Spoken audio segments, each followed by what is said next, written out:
The wild geese got rid of the fox and flew towards Calaminton Castle. They are very excited because there are many old friends here. The castle is surrounded by rocks covered with moss and clumps of thorny bushes. There are 4 tall towers standing at the 4 corners of the castle.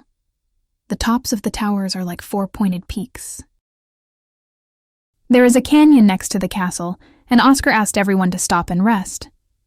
Before they could settle down, a stork flew from a distance, and Oscar greeted happily.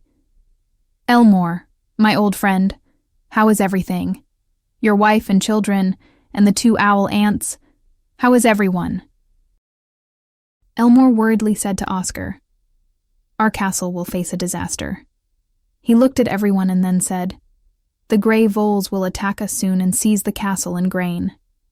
We may lose our home." After speaking, he shed tears sadly. "Gray vole?" Oscar thought for a while and then said, "Elmore, now is not the time to be sad. We can't admit defeat yet. I have a friend who may be able to help." After that, he called Martin and Neil come here. Elmore saw a white domestic goose waddling over and was very disdainful. At this time, Neil stood up, and Oscar asked, "Neil, are you willing to help Elmore fight off the gray voles?" Neil was still a little confused, but quickly replied, "I am very willing." Elmore was even more disappointed when she saw the little man in front of her. What could he do? So he flapped his wings and flew away. In the castle, an owl blinked its big eyes in fear. A female cat looked around sadly, and several bats hung upside down on the branches. "Are we going to live a wandering life?" Various birds talked about it in a flurry of conversations. At this time, the owl suddenly shouted, "Look! They are coming!" Everyone looked out the window and stayed in place nervously. Oscar also arrived at the castle at this time, but no one saw their arrival. Neil also looked out the window. Outside the castle, there was a gray mass on the road that was wriggling and swaying from side to side as if it were alive. It became wider and narrower, stretched out and shortened again. Neil yelled, "It's a swarm of gray voles." At this time, Oscar said calmly, "Don't panic, everyone. We have a way to deal with the gray vole." He called Neil over and whispered something in his ear. Neil clapped his hands and shouted, "Great! Let's defeat these gray voles." Then Oscar came to the owl and talked to him for a while. The owl nodded, then quickly spread its wings and flew towards the forest. When a group of gray voles arrived at the foot of the castle wall, the owl had not returned yet. Neil and the wild geese stood on the top of the castle, waiting anxiously. At this time, the gray voles had surrounded the castle. In front of the group of gray voles, there is one who looks particularly strong. He is the leader of the gray voles. He was giving an order. "Today will be the day when we capture the castle. Everyone climb up the castle wall." He waved his paws. So the gray voles swarmed up and climbed up the wall. Neil watched the gray voles crawling closer and closer. He had an idea, and let the wild geese swoop down from above and beat the gray voles back to the ground with their wings. The birds in the castle, including the bats, came to help. They rushed towards the gray vole and flapped their wings. The gray voles turned somersaults and hissed and fell to the ground one after another, but they climbed back up again. It was a stalemate like this for a long time, and everyone was tired. The leader of the gray voles ordered everyone to stop climbing the wall and start looking for cracks along the castle wall, but the castle gate was closed tightly, and there seemed to be no gaps or holes around it. After searching for a long time, they finally found a protruding stone, so they went up to dig. After a while, the stone became loose and fell from the wall with a bang.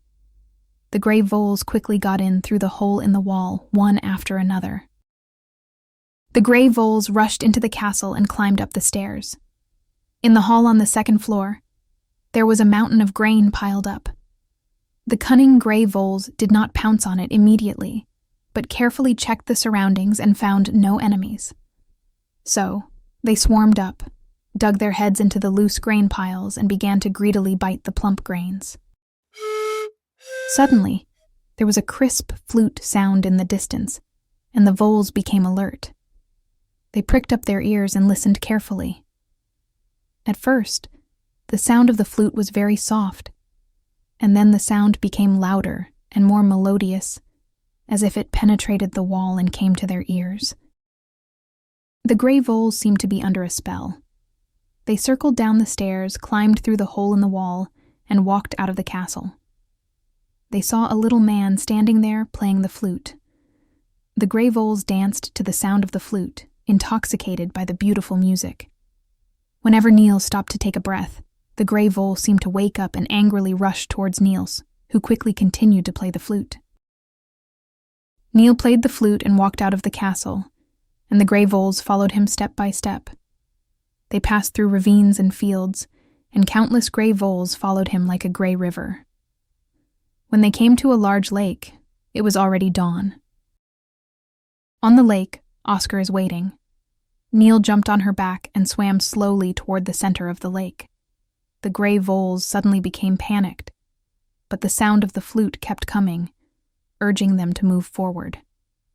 They couldn't control themselves, so they jumped into the lake one after another. When all the gray voles jumped into the lake, Oscar flapped his wings and flew into the air. Oscar said to Nils, "You did a great job. If the flute stops playing, the gray vole will catch you and it will be dangerous." Nils was also happy and took out Flute to observe. Oscar told Nils, "This is a magical flute, and its sound can control some animals." "But where did the owl get it?" Nils asked. Oscar said, "It was borrowed by the elf in the forest." Nils became nervous when he heard it was an elf. Oscar felt that Nils was a little nervous and asked, "Are you okay? Do you know the elf?" Nils remembered that he had teased the elf and didn't know how to answer.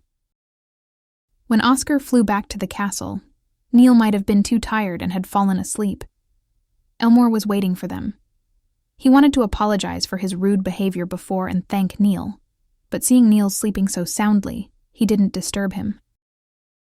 It was already midnight when Nils woke up, and he began to walk around the castle. He wanted to find the owl and inquire about the elf. After traveling for so long, he missed home very much. He wanted to become a normal child again and return to his parents. Nils turned around in a large circle but did not see the owl. Just as he was about to return, he heard a voice coming from above.